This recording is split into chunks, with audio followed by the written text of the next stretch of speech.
चला मैत्रिणींनो, आज बनवूया गुळाच्या दशम्या. ही छोटी भेली घेतली मी गुळाची. तिच्यात 1 वाटगं पाणी टाकून मी रात्रभर भिजत ठेवलं आहे. ही आता भेली आपण झाकण ठेवून दिली. ही आता वितळून गेली आपली. आता त्याला आपण गाळणीने गाळून घेतली मी.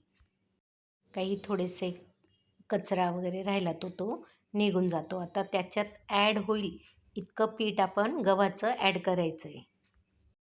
एक्स्ट्रा पाणी वगैरे काही घ्यायचं नाही. जितकं गुळाला आपण अगोदर भिजत घातलं होतं तितक्यात पाणीच भरपूर होईल. तुम्ही गूळ कमी जास्त घेऊ शकतात. मी छोटीच भेली घेतली होती गुळाची. हा माझा मुलगा बाहेर जातोय त्याच्यासाठी मी हे बनवते गुळाच्या दशम्या. या गुळाच्या दशम्या तुम्ही 4-5 दिवस ठेवल्या तरी खराब होत नाही. प्रवासाला जाताना खूप असं चांगलं खाण्याचा प्रकार आपण घेऊन जाऊ शकतो. अशा पद्धतीने बनवून 4-5 दिवस तुम्ही ठेवल्या, 5-6 दिवसही ठेवल्या तरी खराब नाही होत. त्याच्यात जितकं गव्हाचं पीठ ॲड होईल तितकं आपण करायचं आहे. आमच्या खानदेशमध्ये गुळाच्या दशम्या बोलतात. तुमच्या भागात काय बोलतात असेल तर नक्की कमेंट करून सांगा. ह्यात आपण पीठ मळून घ्यायचं आहे. आम्ही नेहमी प्रवासाला जाताना ह्या गुळाच्या दशम्या करून घेऊन जातो. म्हणतात ना, आपली शिदोरी असली तर माणूस कधीही खाऊ शकतो. म्हणून आपण आपली शिदोरी बनवून न्यायची. ह्यात आपलं पीठ मळून झालं आहे. थोडंसं तेल लावून त्याची मॉलिश करून घ्यायची आपण व्यवस्थित. गूळ जर वितळला असेल तर खूप कमी वेळात हे दशम्या होऊ शकतात. हे आपल्या झालंय पीठ मळून, तरी आपण थोडीशी त्याची मशागत व्यवस्थित करून घ्यायची. पीठ खूप ढिल्लं पण नाही आणि खूप टाईट पण नाही असं मळायचं आहे. जेणेकरून आपल्या दशम्या नरम राहतील. त्याची चांगली मॉलिश करून घ्यायची आणि मस्त छोटे छोटे गोळे घेऊन तेल लावून लाटून घ्यायच्या. ह्या गुळाच्या दशम्या खायला खूप छान लागतात. त्याच्यासोबत आमची खानदेश स्पेशल तिळची चटणी असली तर लय भारी.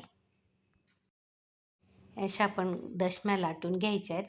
बघा, एवढीच पातळ पण नाही, जाड पण नाही, एवढी त्याची लेंथ ठेवायची. तुम्हाला कमी जास्त तुम्ही करू शकतात. आता मी कढईत तेल तापवलं आहे. तेलामध्ये हळूहळू आपण दशमी सोडून द्यायची आणि अशी व्यवस्थित तिला साईडने हलवून घ्यायची. साईडने तिला असं व्यवस्थित करत राहिलं तर दशमी छानपैकी आपली फुगते. जास्त गोल्डन ब्राऊन रंग होईल तोपर्यंत आपण व्यवस्थित शेकून घ्यायची दशमी. प्रवासाला जाताना खूप कमी वेळात होणारं असं हे आपलं शिदोरी आहे. हे तुम्ही दह्यासोबतही खा, दहीसोबतही टेस्टी लागते. आता आपली पुरी झाली आहे. आम्ही दशमी बोलतो, ती काढून घेतली मी. ही आता आपण दुसरी टाकली आहे. ही पण तेलामध्ये व्यवस्थित फ्राय होऊ द्यायची आहे. आमच्याकडे तर आम्ही महिन्यात करतो. दह्यासोबत, तिळाच्या चटणीसोबत 1 नंबर लागते. प्रवासाला जातानाच नाही तर तुम्ही घरीही ही रेसिपी खायला बनवू शकतात. एकदा नक्की ट्राय करा खानदेश पद्धतीने गुळाची दशमी. ह्यात आपण अशी व्यवस्थित शेकू द्यायची तेलामध्ये. आता काढून घ्यायचं, तिचं तेल पूर्ण नितरून घ्यायची.